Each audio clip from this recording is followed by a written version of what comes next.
करके ऊंची शान गया नरेंद्र सिंधु देश की खातिर दे करके बलिदान गया।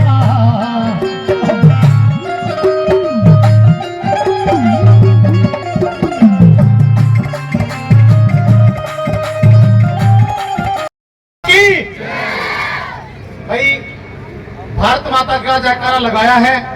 आप लोगों को मैं यह बात बता देना चाहता हूं, कोई धार्मिक देवी देवता का जयकारा लगावे आप लोग ना लगा तो इसका मतलब आप में धार्मिक भावना नहीं है। और भारत माता का देशभक्ति जयकारा कोई बुलवावे आप लोग ना बोलो, इसका मतलब आप लोगों में देशभक्ति की भावना नहीं है। और देशभक्ति की भावना जिसमें नहीं है वो गद्दार होता अपने देश का। इसीलिए गद्दार नहीं बनना, हमने तो वफादार और देशभक्त बनना है। दोबारा जयकारा लगवाऊंगा, एक बार जोश के साथ जयकारा लगाओ और फिर दोनों हाथ ऊपर।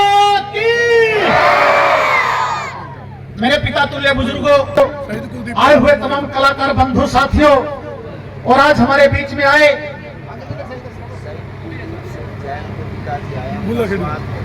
शहीद कुलदीप सिंह चहल के पिताजी आए, एक बार जोरदार ताड़ी से स्वागत करो भाई। और भाई हमारे बीच में जो भी गणमान्य व्यक्ति आए हैं, मैं विशेष तौर पे धन्यवाद करता हूं हमारे शहीद आजम भगत सिंह के सगे भतीजे सरदार किरणजीत सिंह संधू जी आज हमारे बीच में बैठे हैं। एक बार जोरदार ताड़ियों से स्वागत करो भाई। हमारे लिए बहुत बड़ी बात है, हमारे इलाके में जो ये आए हैं, 3-4 प्रोग्रामों में पहले रूबरू हो चुका हूं मैं। मेरी बड़ी दिली इच्छा थी कि मैं कभी मेरे होम जिला, मेरे होम डिस्ट्रिक्ट में बुलाऊं साहब को, और आज वो मौका आया है कि नरेंद्र सिंधु जी अपने प्राणों की कुर्बानी देके भारत माता के लिए दिलवा करके गए हैं। तो बार बार संधू साहब का मैं धन्यवाद करता हूं कि भाई हमारे एक बुलावे के ऊपर हम लोग न्यू सोचा थे, हौलदार जगजीत जी भी, भाई सारी अपनी ये सिंधु फैमिली कि भाई हम किसको बुलाएं, हमारे जो है नरेंद्र सिंधु जी के इसमें विशेष अतिथि। तो एकदम से परमात्मा ने सद्बुद्धि दी और हमारे दिमाग ने काम किया कि भाई साहब से बात करके देखते हैं। और जैसे ही मैंने फोन लगाया किरणजीत जी के पास में, और उन्होंने एकदम से बोला कि ठीक है मैं मेरा शेड्यूल देखता हूं, अगर मैं शेड्यूल में फ्री हुआ तो पक्का आऊंगा फौजी। और जैसे इन्होंने शेड्यूल देखा, इन्होंने हाँ कर दी। और मैं शुक्रगुजार हूं परमपिता परमात्मा का, मां सरस्वती का, कि भी आज ये हमारे बीच में आए हैं। और इन्होंने बिल्कुल फोन पे ही हमारी बात हुई थी, और फोन पे बात होने से 2-4 बारी बात हुई है कि साहब चिंता मत करो, हम थोड़े बिजी हैं और आप आओगे और आपके लिए हम पलक बिछाए बैठे मिलेंगे। और जो हमारा सौभाग्य है जो साहब हमारे बीच में आए हैं, और जो भी गणमान्य व्यक्ति आए हैं, सबका मैं धन्यवाद करता हूं। तो सबसे पहले मैं भी एक फौजी रहा हूं, इस सारी एक्टिविटी को मैं समझ सकता हूं।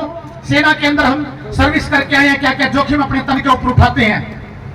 एक फौजी नौजवान ऑन ड्यूटी फौजी भी यहाँ पर खड़े हैं, एक्स सर्विसमैन भी यहाँ पर बैठे हैं, खड़े हैं, जिनसे मुझे ट्रेनिंग मिली है, ऐसे उस्ताद भी यहाँ पर बैठे हैं। खजान साहब 9 हॉर्स यूनिट थी मेरी आर्मर्ड कोर के अंदर, जब मैं रिक्रूट गया था तो मेरे सीनियर जीएसओ थे, वो भी हमारे को बड़े किस्से सुनाया करते कि 71 की लड़ाई के अंदर हमारे क्रू के अंदर मेरे साथ का बंदा खत्म हो गया लड़ाई में। बोले फौजी साहब मैं बच गया, ये तो परमात्मा की कृपा है भाई। देश के लिए जिसको कुर्बान होना होता है वो तो सौभाग्यशाली होता है। और एक फौजी नौजवान बॉर्डर के ऊपर तैनात है, और एक कहता है कि मैं किसी भी चीज से नहीं डरता। और क्या कहता है कि मैं मरुस्थल का रेत हूं, मैं मरुस्थल का रेत हूं, मैं सियाचिन का आसमान हूं, मैं दुश्मन से नहीं डरता, मैं भारत का जवान हूं, मैं दुश्मन से नहीं डरता, मैं भारत का जवान हूं। और हालात से क्या क्या समझौता करता है एक फौजी नौजवान कि मैं जून के महीने में जलती रेत पर लौट कर कहता हूं कि आज गर्मी बहुत कम है, और मैं दिसंबर की ठंड पीकर कहता हूं कि आज सर्दी बहुत कम है। मैं 9 दिन बर्फ में दफन रहकर जिंदा निकलता हूं, मैं 9 दिन बर्फ में दफन रहकर जिंदा निकलता हूं, और मैं हिंद महासागर की लहरों के कपड़े बदलता हूं। -30 डिग्री में कांधे पे राइफल टांग कर मैं टहलने निकलता हूं।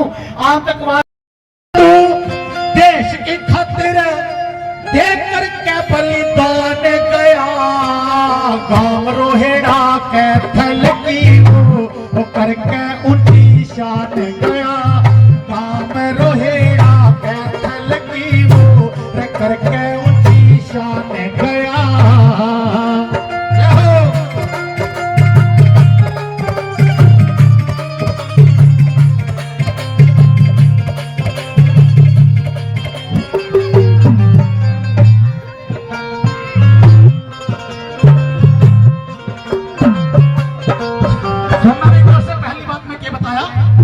कुलगाम जिले के उधर जंगल में, कुलगाम जिले के उधर जंगल में घने कमाल दिखाए। लश्कर तैयबा के आतंकवादी घुसपैठ करके आए। हुई मुठभेड़ चली जब फायरिंग, हुई मुठभेड़ चली जब फायरिंग, नरेंद्र ना घबराए। रहमान